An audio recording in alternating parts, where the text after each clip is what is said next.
Hey gang, Massad Ayoob here at the Circle WC Ranch with Bill Wilson himself, our host. Welcome to the Wilson Combat channel, to which we hope you subscribe. And at the end, you'll find a spot for commentary. We always welcome comments, and that's one reason we're here together today.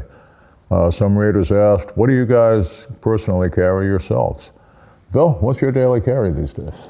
Right here's my SFX9 subcompact.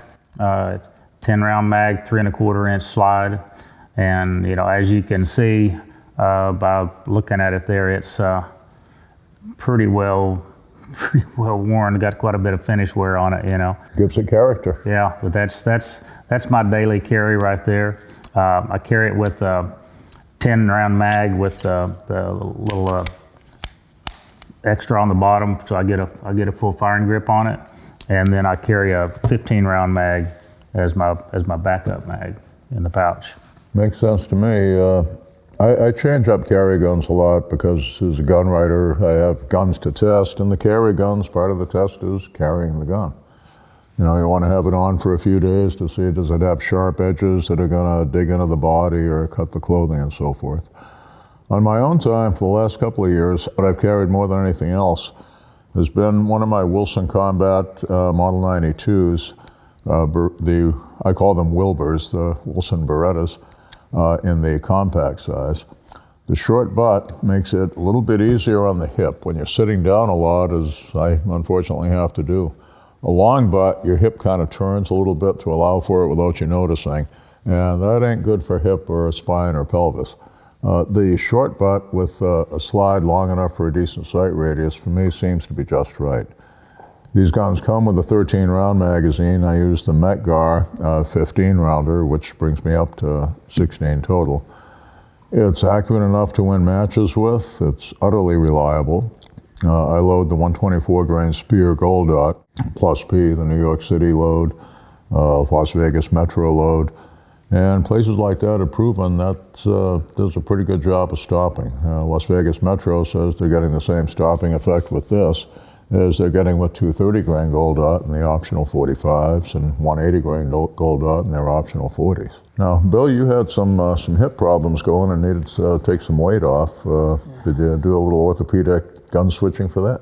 Yeah, unfortunately, I got a hip replacement in my immediate future, and up to about a week ago, this is what I've been carrying every day for at least a couple of years.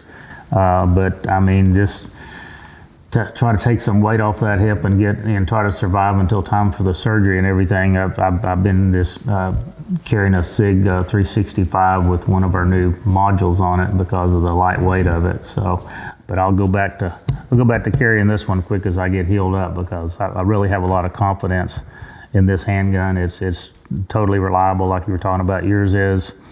Shoots real well, and 11-round capacity plus another 15 in the spare mag. I got plenty of ammunition, and the thing's real controllable. I shoot it pretty well. So. Yeah, I've seen you shoot it, and it's impressive. Yeah, it's a good little gun. It's going to get you through the night.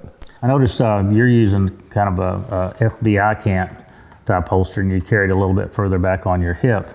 Do you find that works better for you than a straight drop on? It does. The straight drop. The gun butt's way back here, so I've got that turning the hip again to compensate when I'm seated. The forward tilt takes it out of there, so I've got a natural seated position that's not putting stress on the back or the hips. And when you need the gun for real, you're probably going into a fight or flight response. And that's real natural with this angle, the FBI can't. And also it gets the butt forward enough that the natural drape of whatever fabric you're concealing under completely conceals the butt, and there's no printing at all. Yeah, I go with a straight drop, right on the point of my hip, and I found that with the shorter butt guns like these, that I can get by with that. It's going to sit like that.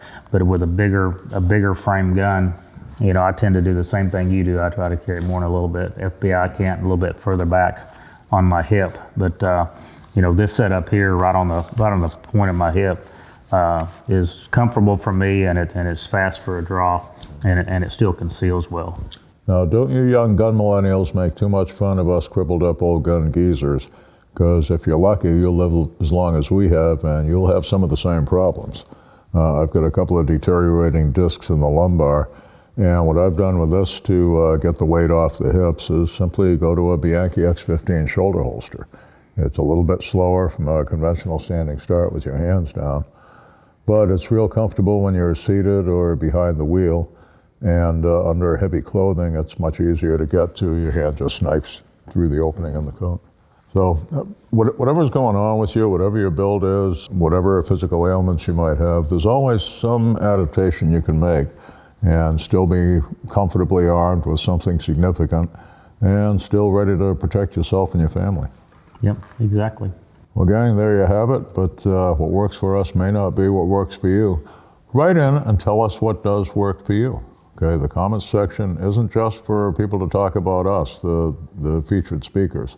It's for all of us to be sharing our knowledge, and your knowledge about the sort of thing we've been talking about might help somebody else down the road. We'll look forward to seeing you back here at the Wilson Combat channel.